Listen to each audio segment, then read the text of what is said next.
तो अब आपको सीधे लिए चलेंगे बिहार की चुनावी सरगर्मियों के बीच, जहां प्रधानमंत्री नरेंद्र मोदी नालंदा पहुंचे हुए। क्या कुछ जनता से कह रहे हैं, सुनिए। नगर की सच्चाई ये बिहार की जनता भली भांति जानती है। साथियों, आरजेडी हो या कांग्रेस, ये सिर्फ दो परिवारों के ही इर्द गिर्द सिमटी हुई पार्टियां हैं। एक बिहार का सबसे भ्रष्ट परिवार, दूसरा देश का सबसे भ्रष्ट परिवार। और अब इनके दो परिवारों में ही बड़ा घमासान छिड़ गया है। यहां एक जंगल राज के युवराज है, उन्हें लगता है कि कांग्रेस के युवराज की पदयात्रा ने उन्हें ही पैदल कर दिया है। और सोचिए, जंगल राज के युवराज को पैदल तो किया ही, सीएम पद के नाम पर कांग्रेस ने हामी तक नहीं भरी।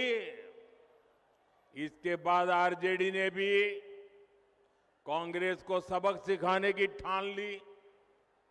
फिर पूरे देश ने देखा है कि कैसे आरजेडी ने बिहार कांग्रेस के अध्यक्ष के खिलाफ ही अपना उम्मीदवार उतार दिया।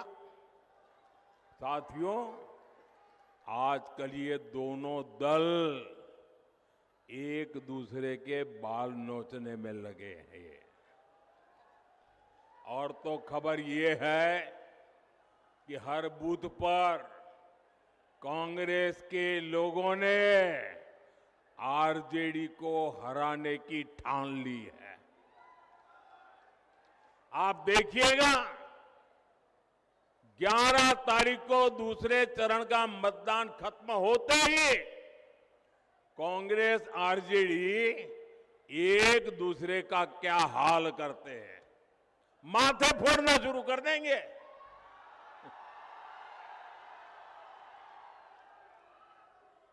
साथियों, बिहार का तेज विकास एकजुट एनडीए ही कर सकता है। आज बिहार में नीतीश जी का शानदार नेतृत्व है, साथ में हमारे पूर्व मुख्यमंत्री मांझी जी है, उपेंद्र कुशवाहा जी है, मेरे युवा साथी चिराग बाबू है,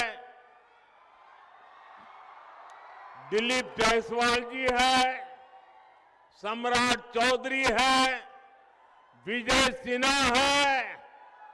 ऐसी एक सशक्त टीम हमारे पास है। एनडीए सबको अवसर देता है, सबको सम्मान देता है, जबकि जंगल राज वालों के लिए सिर्फ और सिर्फ अपना परिवार सबसे ऊपर है। साथियों, जो पिछड़ा है वो हमारी प्राथमिकता है। एनडीए सरकार की कल्याणकारी योजनाओं में ये साफ साफ दिखता है। हर गरीब को पक्का घर मिले, ये मोदी का संकल्प है। हमारी सरकार ने गरीबों के लिए देश में 4 करोड़ से ज्यादा पक्के घर बनवाए। ये 4 करोड़ घर आंकड़ा छोटा नहीं है। यहां बिहार के भी 60 लाख परिवारों को पक्के घर मिले। ये घर किसको मिले हैं? इन घरों के लाभार्थी गरीब, दलित, महादलित, पिछड़े, अति पिछड़े परिवार के ही लोग हैं। साथियों, नल से जल हो, गैस कनेक्शन हो, शौचालय हो, बिजली कनेक्शन हो, इसका सबसे बड़ा लाभार्थी भी वंचित समाज ही है। एनडीए सरकार मुफ्त अनाज और मुफ्त इलाज की भी सुविधा दे रही है ताकि गरीब की, वंचित की चिंता कम हो। साथियों, यही तो सामाजिक न्याय की सच्ची परिभाषा है। और ये परिभाषा बिहार ने देश को दी थी, लेकिन इन भ्रष्ट परिवारों ने अपने स्वार्थ के लिए ही इसका उपयोग किया।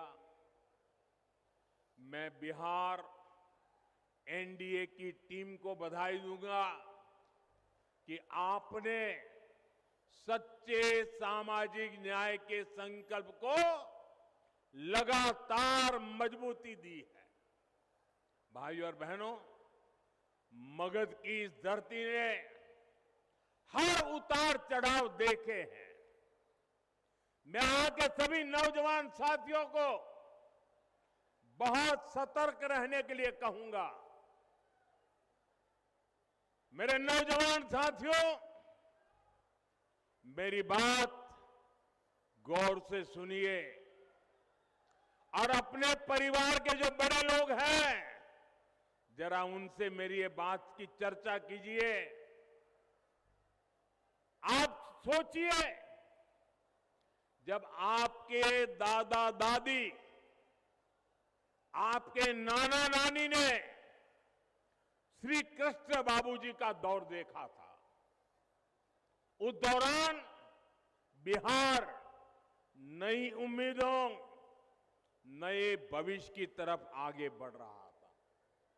शिक्षण संस्थान बन रहे थे, छोटी बड़ी मिलें, फैक्ट्रियां लग रही थी, लेकिन अगली पीढ़ी यानी आपके दादा दादी, नाना नानी के बाद वाली पीढ़ी, मतलब कि आपके माता पिता, वो वाली पीढ़ी, और जब आपके माता पिता वाली पीढ़ी उनके जिम्मेवारी का समय आया, तो जो आपके दादा दादी, नाना नानी ने जो देखा था, वो सारे सपने आपके माता पिता के आते आते चूर चूर हो गए। क्योंकि तब बिहार में जंगल राज ने पैर रख दिए थे।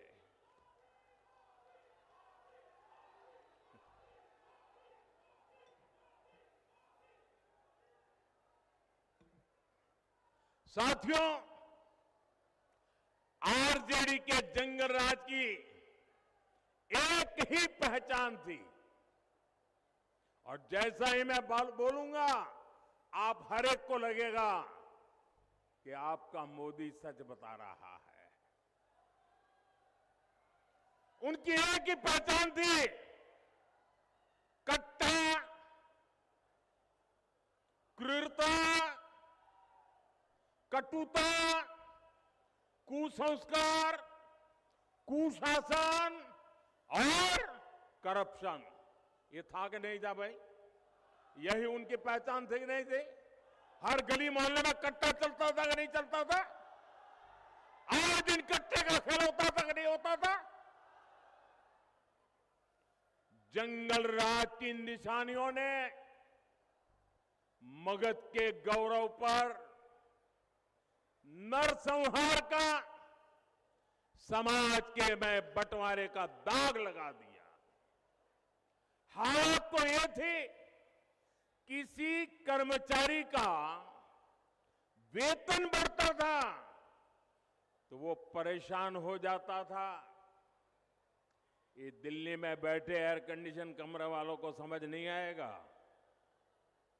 अगर बिहार में किसी का वेतन बढ़ता था तो वो परेशान हो जाता था। क्यों? क्योंकि ज्यादा वेतन का मतलब था आरजेडी को ज्यादा रंगदारी देना। उस दौर में स्कूल वीरान हो गए क्योंकि अध्यापकों के उनके परिवारों के अपहरण होने लगे। माताएं बहनें जब तक रात शाम को ऑफिस का स्कूल का समय पूरा होने के बाद वो दरवाजे के बाहर टिकटिकी नजर से देख रही थी, इंतजार करती थी कि मेरा बेटा बेटी सुखरूप शाम को घर लौट आए। जंगल राज के उस दौर में 10-20 नहीं, करीब करीब 37,000 अपहरण हुए थे। साथियों, नीतीश जी ने बहुत मुश्किल से बिहार को उस दौर से बाहर निकाला। आप बताइए साथियों, क्या आप, मैं नौजवानों आपसे पूछता हूं, मैं माताओं बहनों से पूछता हूं, आप मुझे बताइए, क्या जंगल राज को फिर से बिहार में लौटने देंगे? दोनों को दवाई खाने की जरूरत है।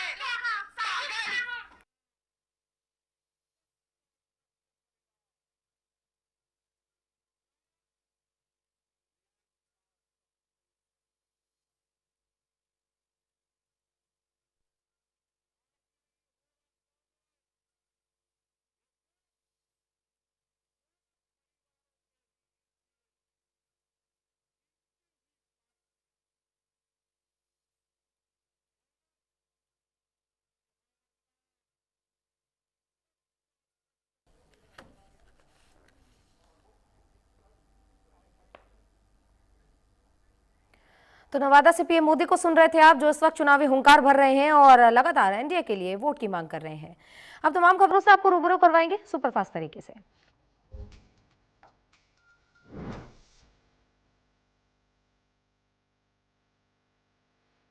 आरा के भोजपुर में प्रधानमंत्री नरेंद्र मोदी ने जनसभा को किया संबोधित, कहा विकसित बिहार, विकसित भारत का है आधार, बिहार में फिर बनेगी एनडीए सरकार।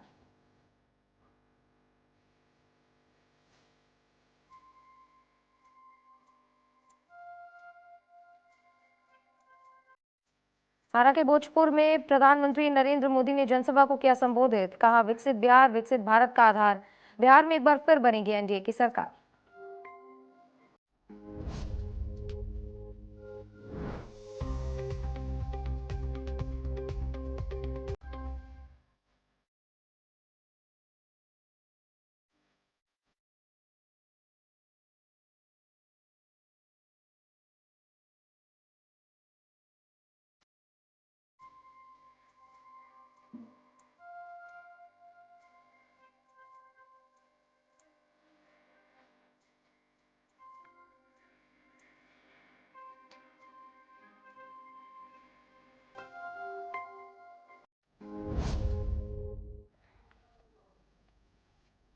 आज उनके हाथ में संविधान देखते हैं तो ये अर्बन नक्सलों की नींद उड़ जाती है।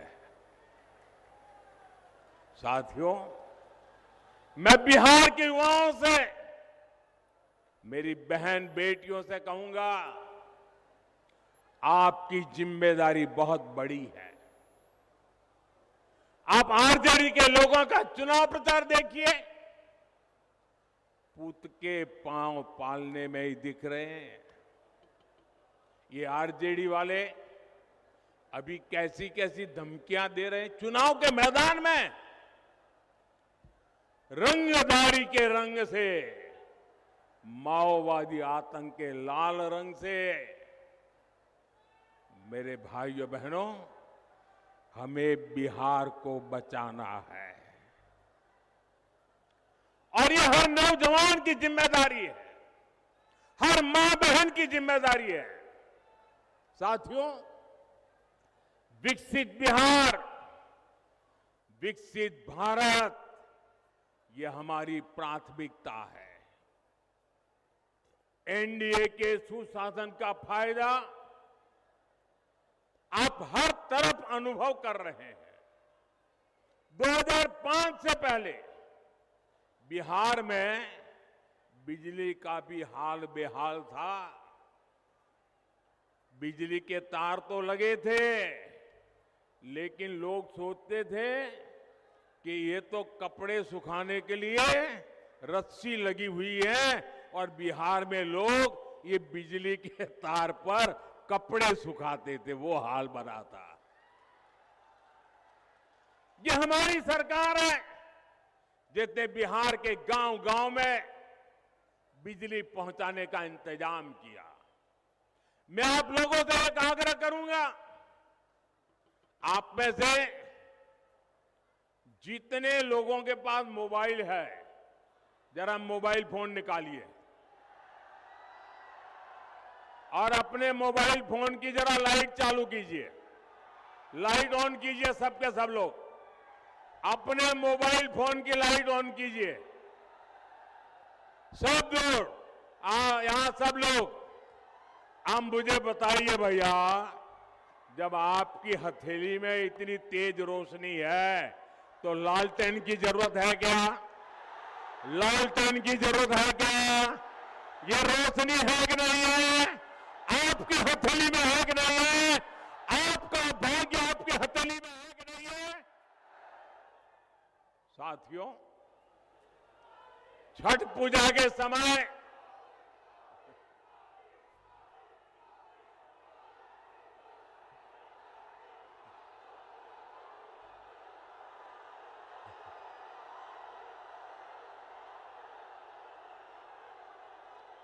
अब मोबाइल नीचे करिए भैया, आपका प्यार मुझे मंजूर है। साथियों, छठ पूजा के समय हम प्रकृति की, सूर्य देव की पूजा करते हैं। ये आरजेडी कांग्रेस के लोग छठी मैया की पूजा को नौटंकी, ड्रामा बताते हैं। ड्रामा, छठी मैया का अपमान करते हैं। इन लोगों को सूर्य देव की शक्तियों का भी अंदाजा नहीं है। ये हमारी सरकार है जो सूर्य देव की ऊर्जा से बिजली बनाने में जुटी है। नवादा जिले में ही बिहार का सबसे बड़ा तैरता हुआ बिजली घर बनकर के तैयार है।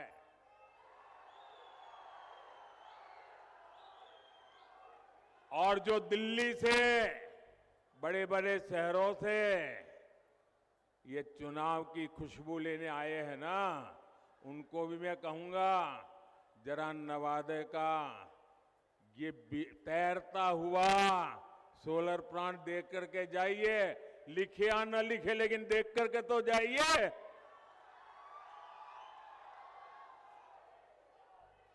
हम बिहार में पीएम सूर्यघर मुफ्त बिजली योजना का भी विस्तार करने में जुटे हैं। इसके तहत हर लाभार्थी परिवार को छत पर सोलर प्लांट लगाने के लिए 75 से 80 हजार रुपये सरकार दे रही है। एक एक परिवार को 75,000 to 80,000 रुपीज हर परिवार को दिया जाता है। साथियों, जिन घरों में ये सोलर प्लांट लग रहा है, वहां का बिजली बिल। तो बिहार के नवादा से पीएम मोदी इस वक्त आरजेडी पर खूब हमला बोल रहे हैं और साफ तौर पर जनता से भी कह रहे हैं कि अगर आपके हाथ में फोन है तो आपको लालटेन की जरूरत क्या। हालांकि 14 तारीख को सब तय हो जाएगा।